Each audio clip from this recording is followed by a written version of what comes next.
آج ہمارے ملک پاکستان میں سویڈن کے گستاخوں نے قرآن پاک کی جو بے حرمتی کی ہے اس کے حوالے سے آج احتجاج بھی کیا جا رہا ہے اور یوم تحفظ قرآن بھی ہمارے ملک پاکستان میں منایا جا رہا ہے۔ دعا ہے اللہ تبارک و تعالی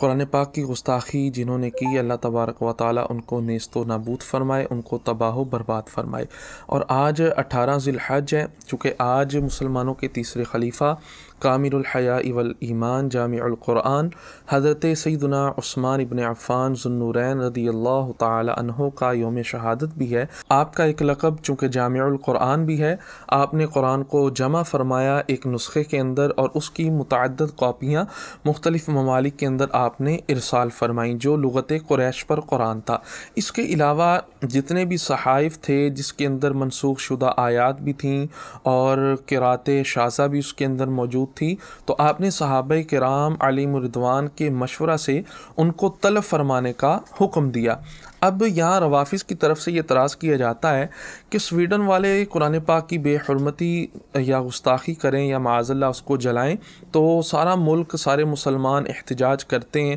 اور ان کے خلاف بد دعائیں بھی کرتے ہیں، ان سے نفرت بھی کرتے ہیں۔ تو معاذ اللہ روافظ یہ کہتے ہیں کہ حضرت عثمان ابن عفان رضی اللہ تعالی عنہ نے بھی تو یہ کام کیا تھا اور یہ بخاری کے اندر موجود ہے، احادیث کی کتابوں کے اندر موجود ہے، انہوں نے قرآن پاک کو جلانے کا حکم دیا تھا۔ اب یہاں سب سے پہلی بات تو یہ ہے کہ سویڈن کے گستاخوں نے جو گستاخی کی ہے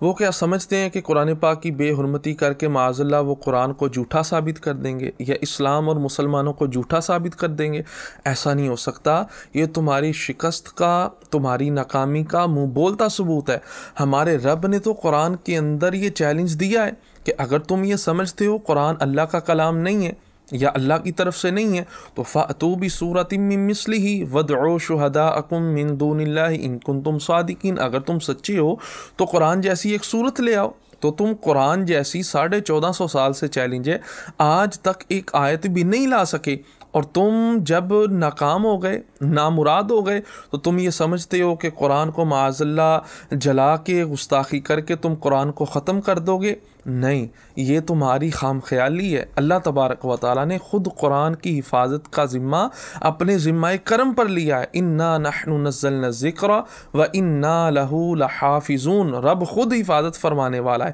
اور دوسری بات، حضرت سیدنا عثمان غنی رضی اللہ تعالی عنہ کی ذات پر جو روافظ کی طرف سے ہمیشہ سے طعن کیا جاتا ہے، اور اب چونکہ سویڈن کے اندر گستاخی ہوئی ہے تو کہتے ہیں حضرت عثمان غنی نے بھی تو قرآن جلانے کا حکم دیا تھا۔ سب سے پہلی بات تو یہ ہے کہ قرآن کی تعریف کیا ہے،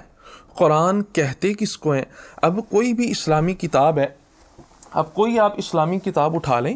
آپ کو ہر اسلامی کتاب کے اندر جب آپ اس کو کھولیں گے قرآن پاک کی کوئی نہ کوئی آیت مبارکہ یا متعدد آیات آپ کو اس کتاب کے اندر ملیں گی۔ اب یہ میرے سامنے، اب میں نے ایک کتاب اٹھائی ہے، اب اس کے اندر قرآن پاک کی متعدد آیات مبارکہ لکھی ہوئی ہیں۔ اب یہ آیت مبارکہ تحریر ہیں، وَلَلْآخِرَةُ خَيْرٌ لَكَ مِنَ الْأُولَىٰ وَلَسَوْفَ يُعْطِيكَ رَبُّكَ فَتَرْضَىٰ، اسی طرح وَمَا أَرْسَلْنَاكَ إِلَّا رَحْمَةً لِّلْعَالَمِينَ، یہ متعدد آیات مبارکہ لکھی ہیں۔ اب کوئی بھی اسلامی کتاب ہے، اب اس کے اندر قرآن پاک کی آیات لکھی ہیں، اب کوئی یہ نہیں کہہ سکتا کہ یہ قرآن پاک ہے، اگرچہ اس کے اندر قرآن پاک کی متعدد آیات مبارکہ تحریر ہیں، مگر اس کو کوئی قرآن نہیں بولے گا، یہ صرف اسلامی کتاب ہے، اگرچہ اس کے اندر آیات وغیرہ تحریر ہیں، آیات وغیرہ موجود ہیں۔ تو اسی طرح حضرت عثمان غنی رضی اللہ تعالی عنہ نے بھی ان صحیفوں کو تلف کرنے کا حکم دیا تھا جو صحابہ کرام علیہم رضوان نے لکھے تھے، اور اس میں تفسیری نکات بھی موجود تھے، جو شاذ قراتیں تھیں وہ بھی اس میں موجود تھیں، اور جو منسوخ شدہ آیات ہیں وہ بھی اس کے اندر موجود تھیں۔ حضرت عثمان غنی رضی اللہ تعالیٰ عنہ نے جب قرآن کو جمع کیا، وہ تمام جو صحیفے تھے وہ منگوائے گئے، آپ نے ان صحیفوں کو پہلے پانی کے ساتھ دھلوایا، دھونے کا حکم دیا، جب اس میں سے قرآن پاک کی آیات جو ہیں وہ دھل گئیں، پھر آپ رضی اللہ تعالی عنہ نے ان کو جلانے کا حکم دیا۔ اور پہلی بات تو یہ ہے کہ اس پر قرآن پاک کی تعریف ہی صادق نہیں آتی، کیونکہ اس میں تفسیری نکات بھی موجود تھے، قرآن کی مختلف منسوخ آیات بھی موجود تھیں، شاذ قراتیں بھی موجود تھیں، تو ان کو آپ قرآن نہیں کہہ سکتے۔ اسی طرح جب قرآن نازل ہو رہا تھا تو آقا کریم صلی اللہ تعالیٰ علیہ وسلم نے اس وقت اور چیزیں مثلا احادیث وغیرہ لکھنے سے صحابہ کرام علیہم رضوان کو منع فرما دیا تھا۔ وجہ کیا؟ وجہ یہ تھی تاکہ قرآن پاک اور احادیث آپس میں خلط نہ ہو جائیں، آپس میں مل نہ جائیں، پتہ نہ چلے قرآن کی آیت کون سی ہے اور حدیث مبارکہ کون سی ہے۔ تو قرآن پاک کی حفاظت کی تدابیر اختیار کرنا اب یہ سرکار علیہ الصلوۃ والسلام کی سنت مبارکہ ہے۔ تو اسی وجہ سے حضرت سیدنا عثمان غنی رضی اللہ تعالیٰ عنہ نے پھر خود مولا علی کرم اللہ تعالیٰ وجہ الکریم کی ذات سے بھی مشورہ کیا، اور صحابہ کرام علیہم رضوان سے بھی مشورہ کرنے کے بعد آپ نے صحابہ کرام علیہم رضوان کے پاس جو صحائف موجود تھے ان کو منگوایا، چونکہ وہ صحابہ کرام علیہم رضوان نے اپنے ہاتھوں سے لکھے تھے۔ اب صحابہ کرام علیہم رضوان کے دور کے بعد جب کسی کے پاس وہ صحیفہ پہنچتا، اب وہ تو اس کو قرآن سمجھتے، حالانکہ اس میں صحابہ کرام علیہم رضوان کی طرف سے بھی تفسیری نکات موجود تھے، شاذ قراتیں موجود تھیں، منسوخ آیات موجود تھیں۔ تو وہ جو قرآن نہیں تھا لوگوں نے دیکھنا تھا یہ تو صحابہ کرام علیہم رضوان کے ہاتھوں سے لکھا ہے، تو انہوں نے غیر قرآن کو قرآن سمجھ لینا تھا، اور جو قرآن ہوتا معاذ اللہ اس کو غیر قرآن نہ سمجھ لیتے، اس کو تفسیر نہ سمجھ لیتے۔ تو اس غلط ہونے کی وجہ سے حضرت عثمان غنی رضی اللہ تعالی عنہ نے، چونکہ صحابہ کرام علیہم رضوان کے دور کے بعد لوگوں نے صحابہ کو اپنے لیے دلیل بنانا تھا، اس وجہ سے کہ تاکہ لوگ بعد میں شک میں نہ پڑ جائیں،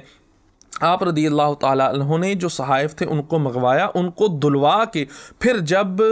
وہ دھل چکے ان کو جلانے کا حکم دیا تھا۔ اور پھر یہ جو تان کیا جاتا ہے یہ آج نہیں ہے، یہ تو مولا علی کرم اللہ تعالیٰ وجہ الکریم کے دور میں بھی حضرت عثمان غنی رضی اللہ تعالیٰ عنہ پر تان کیا گیا کہ انہوں نے قرآن کو جلا کر بہت بڑی غلطی کی ہے۔ جب مولا علی کرم اللہ تعالیٰ وجہ الکریم کو یہ خبر پہنچی، اب جو مولا علی سے محبت کے دعوے دار ہیں وہ یہ بات ذرا غور کے ساتھ سنیں۔ اب یہ بات اتقان کے اندر موجود ہے، کتاب المصاحف کے اندر موجود ہے۔ مولا علی نے کیا فرمایا جب مولا علی کو خبر پہنچی نا کہ حضرت عثمان کے بارے میں رضی اللہ تعالیٰ عنہ لوگ یہ باتیں کر رہے ہیں، انہوں نے قرآن کو جلا کے بہت بڑا ظلم کیا، فرمایا یا ایھا الناس، اے لوگو، لا تغلو فی عثمان کے بارے میں حد سے زیادہ نہ بڑھو، ولا تقولوا لہ الا خیر، تم عثمان کے لیے ہمیشہ اچھی بات کہو، فی المصاحف و احراق المصاحف، جو انہوں نے قرآن کے ساتھ معاملہ کیا، قرآن کو جمع کیا اور مصاحف کو جو جلانے کا حکم دیا، فرمایا